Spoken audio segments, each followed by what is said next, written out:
Class 12th के बच्चे ध्यान दें। आज बताया जा रहा है मोनोहाइड्रिक एल्कोहल के वेरिएशन निर्माण की सामान्य विधियाँ। आपको मैंने पहले ही बता दिया कि मोनोहाइड्रिक जो एल्कोहल होते हैं, जैसे CH3OH मेथिल एल्कोहल,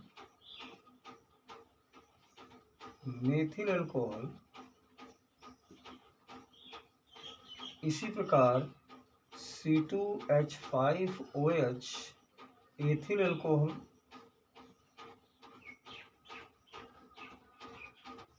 तथा C3H7OH प्रोपिल एल्कोहल।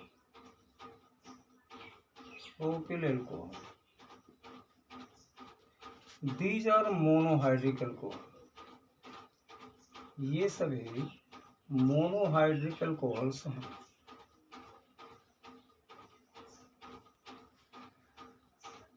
यहाँ पर जो मेथिल एल्कोहल है, वो मेथिल एल्कोहल को हम लोग वुड स्प्लिट के नाम से जानते हैं।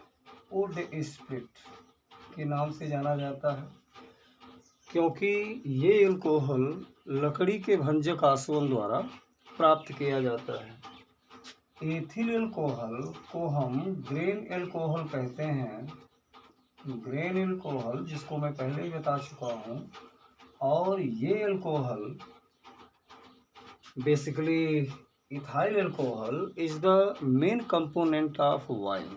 शराब का मुख्य अवयव होता है ये, और स्टार्च युक्त खाद्य पदार्थों से इसका निर्माण किया जाता है। मेथिल एल्कोहल लकड़ी के भंजक आसवन द्वारा डिस्ट्रक्टिव डिस्टिलेशन ऑफ वुड द्वारा सबसे पहले प्राप्त किया गया, इसलिए इसको हम वुड स्प्लिट के नाम से जानते हैं। कुल मिलाकर के अपने यूपी बोर्ड सिलेबस में मेथिल एल्कोहल और एथिल एल्कोहल का ही विशेष रोल है। इसी को पढ़ना अति आवश्यक है, और यही दोनों अपने सिलेबस में है, मेथिल एल्कोहल और एथिल एल्कोहल। तो आइए हम चलते हैं मेथिल एल्कोहल बनाने की औद्योगिक विधियों के बारे में, यानी मेथिल एल्कोहल को हम लोग कैसे बनाएंगे। मेथिल एल्कोहल बनाने के लिए सबसे पहले तो आप ये जानिए कि मेथिल एल्कोहल का निर्माण, मेथिल एल्कोहल बनाने की औद्योगिक विधियाँ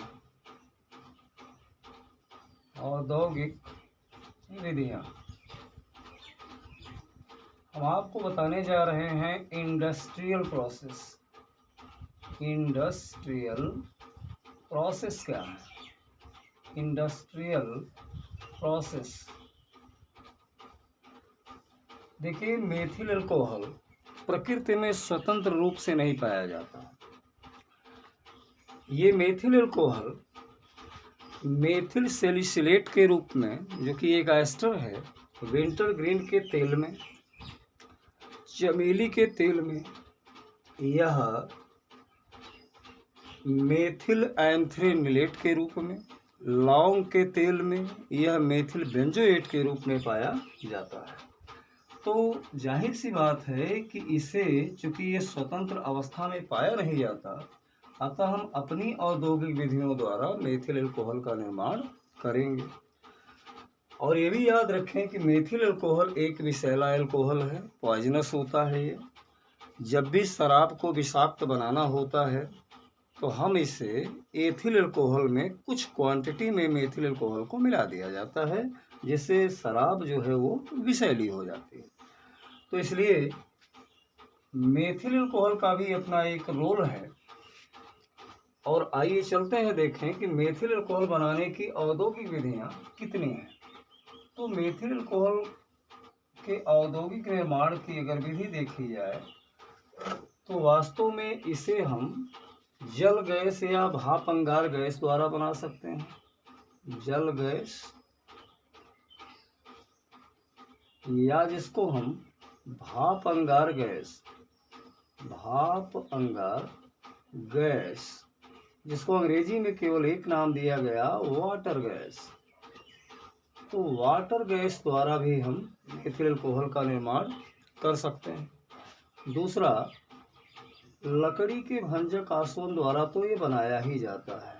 लकड़ी के भंजक आसवन द्वारा, लकड़ी के भंजक आसवन द्वारा यानी बाई डिस्ट्रक्टिव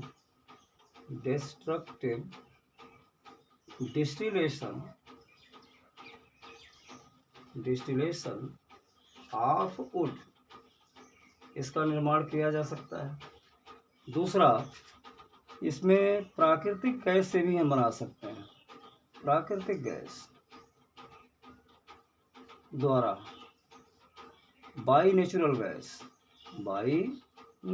गैस।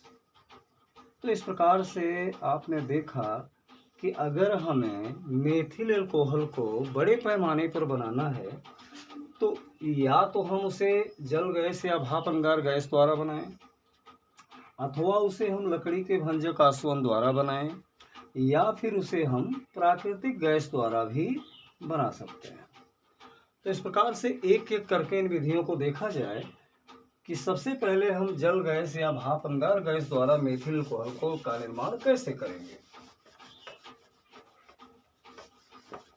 जल गैस या भाप अंगार गैस द्वारा, तो जो जल गैस या भाप अंगार गैस द्वारा हम मेथिल अल्कोहल का निर्माण करेंगे, उसके लिए ये थोड़ा सा रेखा चित्र समझना पड़ेगा।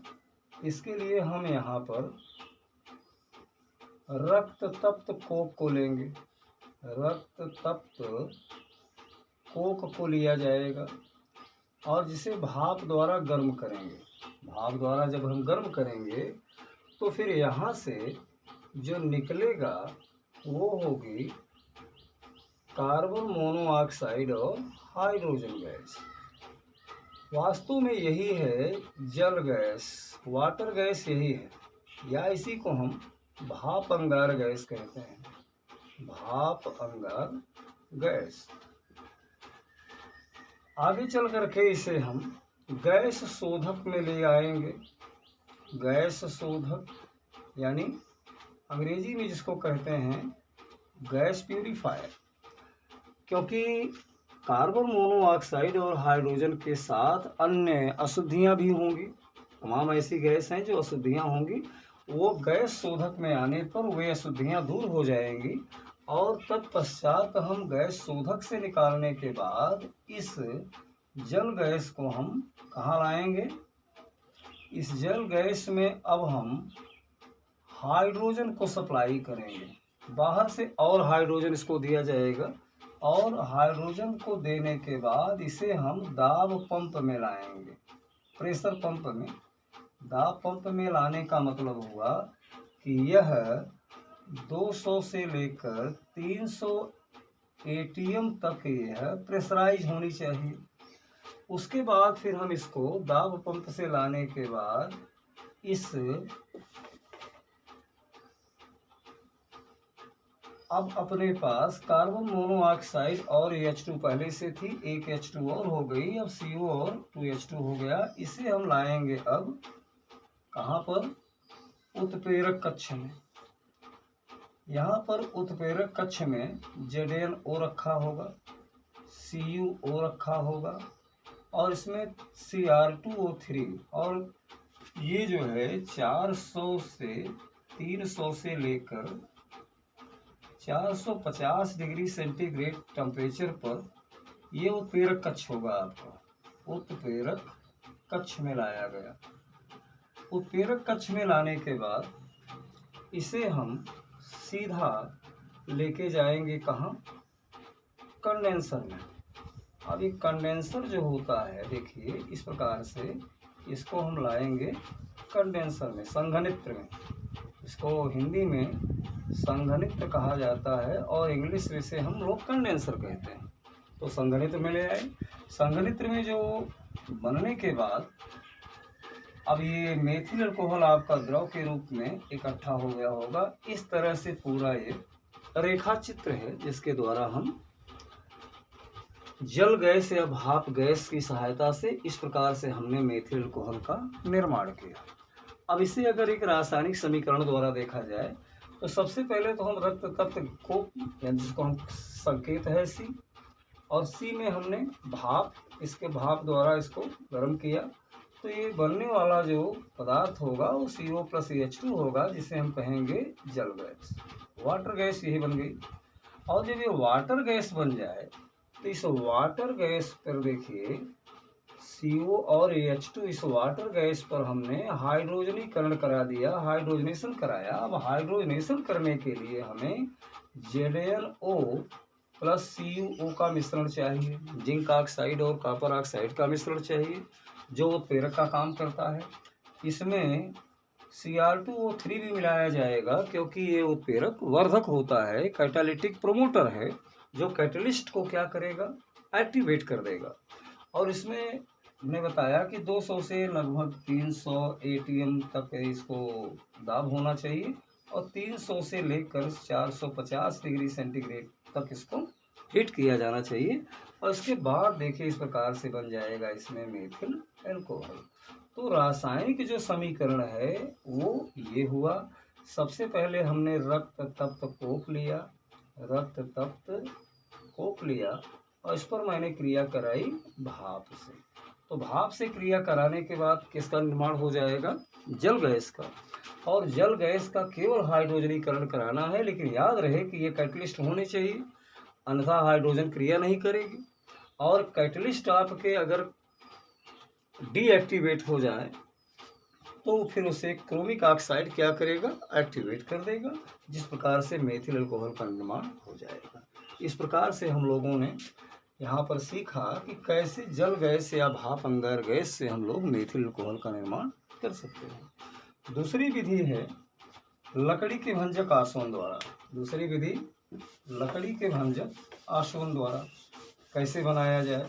तो लकड़ी के भंजक आसवन द्वारा अगर हमें मेथिल अल्कोहल का निर्माण करना हो तो सबसे पहले आप क्या करिए कि इस प्रकार से एक लोहे का रिटार्ट ले लीजिए, और लोहे के रिटार्ट में लकड़ी के छोटे छोटे टुकड़े इस प्रकार से काट कर रख दीजिए, और इस प्रकार से इसको हम एक यहाँ से फर्नेस द्वारा ये इसको हम गर्म करेंगे। फर्नेस द्वारा इसको एक गर्म किया जाएगा। ये है लकड़ी के टुकड़े, लकड़ी के शुष्क टुकड़े, सूखे हुए शुष्क टुकड़े। ये कहाँ रखे गए हैं, लोहे के रिटार्ट में, लोहे के रिटार्ट में रख दिए गए। लोहे के रिटार्ट में ये सब काम हो रहा है। और ये क्या लगा है, नीचे भट्ठी है, फर्नेस को लगाया गया। अब इसके बाद कंफर्म है कि यहाँ से जो भी निकलने वाली गैस होगी, भाप होगी, क्योंकि लकड़ी को अगर वायु की अनुपस्थिति में यहाँ पर हम गर्म कर रहे हैं भट्ठी के द्वारा, एयर तो है नहीं कहीं, वायु की अनुपस्थिति है। तो इस प्रकार से जो भी यहाँ गैसीय मिश्रण बनेगा उसे हम कहाँ लेके आएंगे, कंडेंसर में, संघनित्र में ले आए, कंडेंसर में। अब जानते हो संघनित्र में तो सीधी सी बात है, कुछ गैसें जो हैं द्रवित हो जाएंगी, और जो द्रवित नहीं हुई उनको यहाँ से निकाला गया, और इस प्रकार से आगे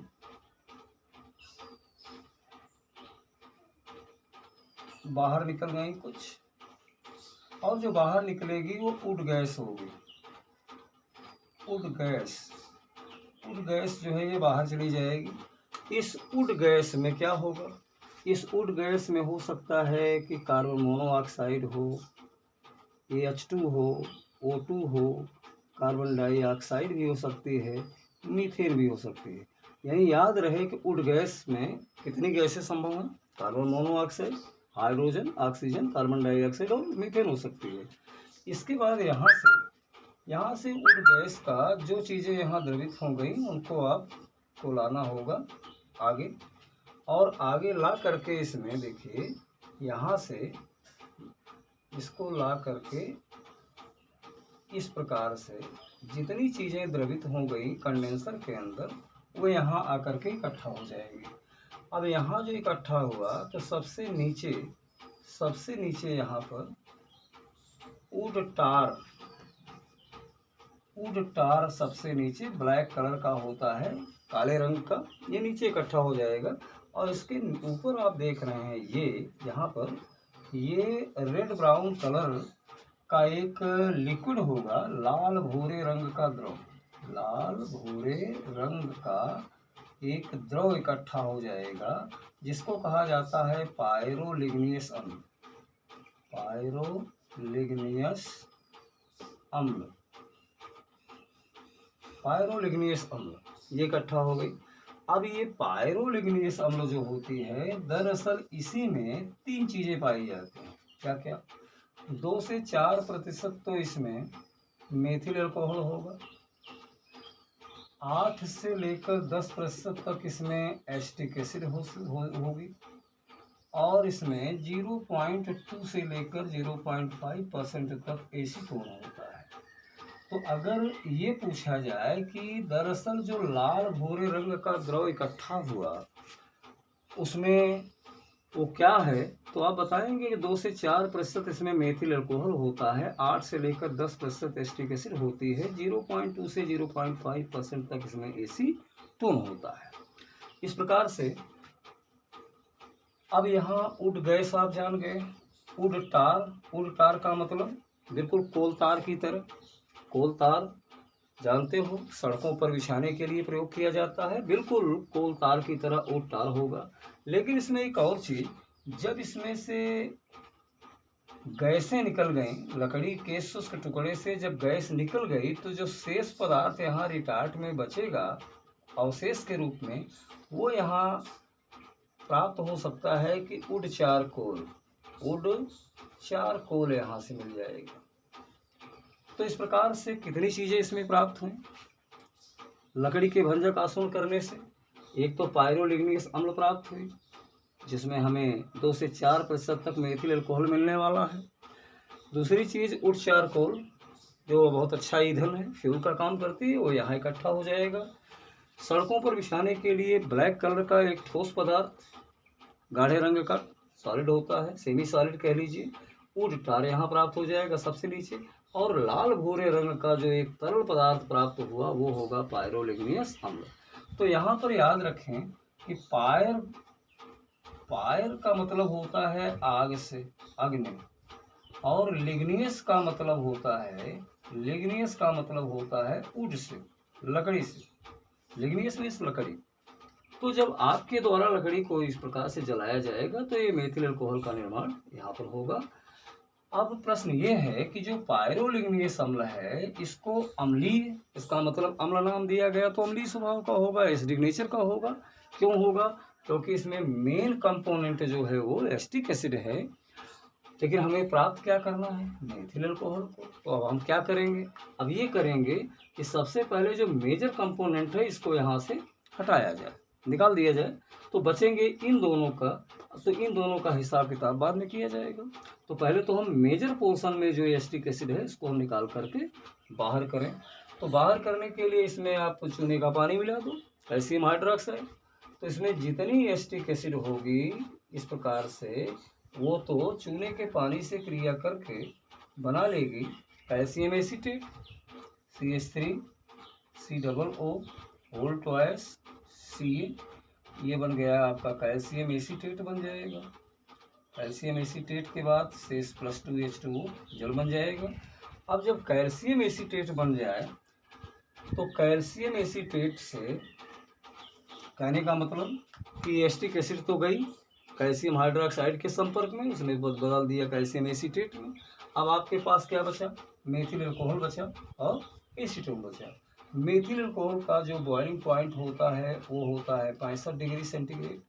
एसीटोन का जो बॉइलिंग पॉइंट होता है वो होता है 56 डिग्री सेंटीग्रेड। इस प्रकार से इन्हें प्रभाजी आसवन द्वारा, चूँकि क्वथनांक में अंतर है, और जब क्वथनांक में अंतर होता है तो हम उसे प्रभाजी आसवन द्वारा, फ्रैक्शनल डिस्टिलेशन द्वारा एक दूसरे से अलग कर लेते हैं। इस प्रकार से हमने प्राप्त किया लकड़ी के भंजक आसवन द्वारा मेथिल एल्कोहल को। आइए तीसरी विधि पर देखें, और तीसरी विधि है प्राकृतिक गैस से। आपको पता है कि प्राकृतिक गैस जो होती है उसमें लगभग 80% तो मीथेन ही होती है। नेचुरल गैस में क्या होगी? मीथेन होगी। अब आप इस मीथेन को लीजिए, इसका ऑक्सीकरण करा दो। याद रहे कि ये जो मिश्रण है 9:1 में होना चाहिए, और ये दोनों जब आपस में क्रिया करेंगे तो कॉपर कैटलिस्ट की प्रेजेंस होनी चाहिए, और इसमें 200 डिग्री सेंटीग्रेड टेम्परेचर और 200 ATM दाब तक। ये कॉपर तो कैटलिस्ट का काम करेगा उत्प्रेरक, और ये दोनों यानी मीथेन का ऑक्सीकरण होने जा रहा है। मीथेन और वायु का जो मिश्रण होगा 9:1 में, ये आपस में क्रिया करके आपको दे देगा 2CH3OH। मेथिल एल्कोहल का निर्माण इस प्रकार से हम लोग प्राकृतिक गैस की सहायता से कर सकते हैं। तो इस प्रकार से हम लोगों ने मेथिल एल्कोहल का एक मोनोहाइड्रिक एल्कोहल जो फेमस एल्कोहल है हमने बना लिया। अब चलते हैं, एक दूसरा एल्कोहल है अपने पास, एथिल एल्कोहल। एथिल एल्कोहल बनाने के लिए हम क्या करेंगे? एथिल एल्कोहल बनाने के लिए सबसे पहले हम लोग एथिल एल्कोहल का निर्माण करने जा रहे हैं। एथिल एल्कोहल, एथिल एल्कोहल जो होता है जानते हो कि एक्चुअली C2H5OH फार्मूला होता है, और ये शराब का मुख्य अवयव होता है। लगभग 3 से लेकर 5% तक जो है एथिल एल्कोहल पाया जाता है बियर में। जो बियर होती है, बियर में पाया जाता है। लगभग 8 से लेकर 10% तक जो C2H5OH है एथिल एल्कोहल, ये वाइन में पाया जाता है यानी शराब में। और ये कौन सी वाइन होगी? अंगूर से प्राप्त। अंगूर से जो प्राप्त की जाती है वाइन, उसमें 8 से लेकर 10% तक एथिल एल्कोहल होता है। जबकि बियर जो जौ से बनाई जाती है उसमें मात्र 3 से लेकर 5% तक एथिल एल्कोहल होता है। इसी प्रकार यहाँ पर 40 से लेकर के 55% तक एथिल एल्कोहल यानी अधिकतम मात्रा पाई जाती है रम में। और रम भी एक प्रकार की शराब है जो प्राप्त होती है स्टार्च से। स्टार्च से जो शराब बनाई जाती है,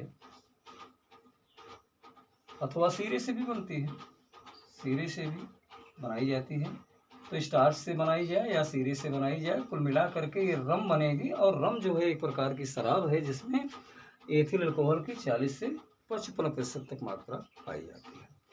तो आइए हम ऐसे देखें कि इस प्रकार से इतना महत्वपूर्ण अल्कोहल कैसे बनाया जाए।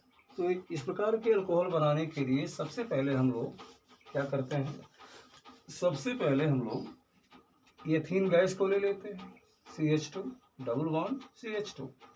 जानते हो ये एथिलीन गैस है। एथिलीन गैस की क्रिया हम H2SO4 से करा देते हैं, HHSO4। इसको इस प्रकार से भी लिखा जा सकता है सांद्र H2SO4। सांद्र कंसंट्रेट है, सांद्र H2SO4 से कराया जाए तो जब ये H2SO4 क्रिया होगी तो इसमें पाई बंद ये ब्रेक हो जाएगा। एक पाई बंद के ब्रेक होने से 2 सिग्मा बंद का फॉर्मेशन होता है। एक तरफ H चला जाएगा, एक तरफ HSO4 आ जाएगा, तो कंपाउंड बन जाएगा इसमें CH3 CH2 HSO4। इसका नाम है ethyl hydrogen sulphate. Ethyl hydrogen sulphate, ethyl hydrogen sulphate नामक एक लवण बन गया। अब एथिल हाइड्रोजन सल्फेट का क्या किया जाए? एथिल हाइड्रोजन सल्फेट को आप इस प्रकार से लिखा जा सकता है C2H5HSO4। इस पर हम सीधा HOH जल से क्रिया करा दें, जल योजन करा दें। हाइड्रेशन जिसको कहते हैं, ये वाटर है, जल से क्रिया होगी। तो जाहिर सी बात है कि ये यहाँ से देखिए इस प्रकार से कंडीशन हो जाएगी। एथिल आपका OH के साथ आ जाएगा, यहाँ से बन जाएगा एथिल अल्कोहल और यहाँ से बन गई H2SO।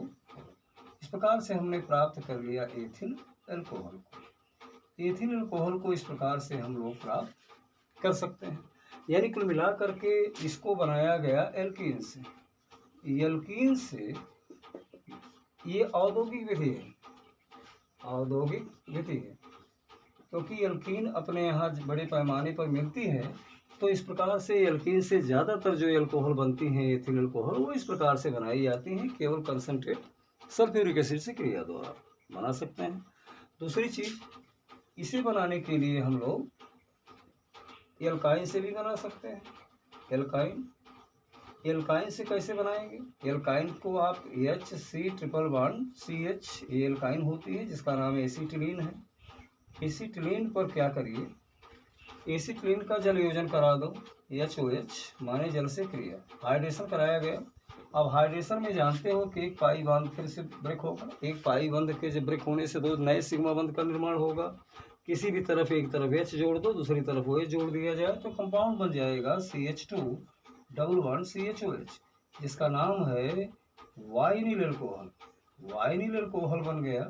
अब वाइनिल एल्कोहल एक प्रकार का इनॉल रूप होता है, इनॉल फॉर्म है ये, लेकिन ये बहुत जल्द कीटो फॉर्म में चेंज हो जाता है। इसका मतलब कि ये पाई बॉन्ड यहाँ से देखिए H यहाँ चला आएगा और पाई बॉन्ड यहाँ आ जाता है, तो कंपाउंड हो जाएगा CH3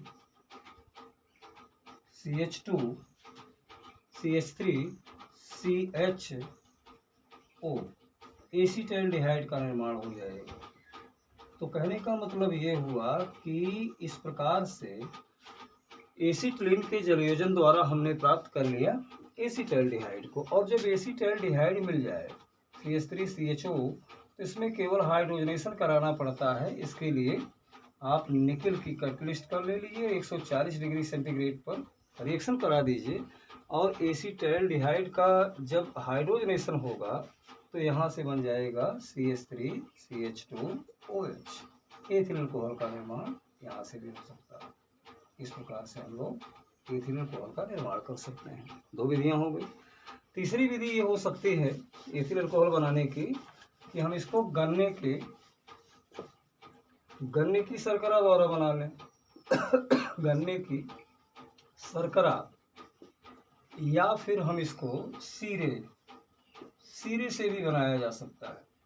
यानी या तो आप इसको शुगर से बनाइए, या फिर इसको मोलसेस से बनाइए। मोलसेस से, सीरे से बना सकते हैं।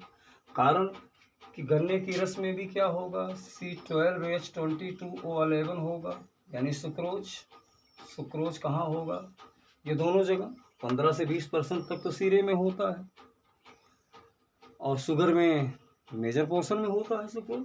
तो सुक्रोज में क्या करिए आप, सुक्रोज का जल योजन करा दो, हाइड्रोलिसिस जल से क्रिया वाटर से, और ये वाटर से जब क्रिया होगी इसकी तो इनवर्टेज नामक एंजाइम की प्रेजेंस में होगी। इनवर्टेज नामक एंजाइम ये ईस्ट में पाया जाता है, खमीर में, तो ये ब्रेक कर देगा C6H12O6 में, यानी ग्लूकोज बन जाएगा। यहाँ से ग्लूकोज बना, और यहाँ से प्लस फ्रक्टोज बन जाएगा C6H12O6, यानी एक ग्लूकोज बना, दूसरा फ्रक्टोज बनेगा। आगे चल के क्या किया जाएगा, ग्लूकोज को आप C6H12O6, ग्लूकोज या फ्रक्टोज जो है, ग्लूकोज हो या फिर फ्रक्टोज हो, दोनों में से कोई भी हो, ये एक्चुअली ब्रेक कर दिया जाए तो ये टूट जाएगा 2C2H5OH में, एथिल एल्कोहल में। एथिल एल्कोहल में ब्रेक हो जाता है, एथिल एल्कोहल में ब्रेक हो गया, और इसमें से कार्बन डाइऑक्साइड का निष्कासन हो जाता है।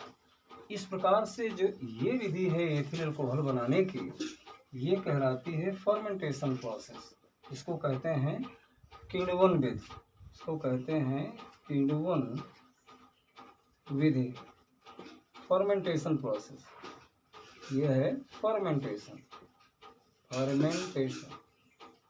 फर्मेंट मीन्स होता है टू बॉयल, उबलना।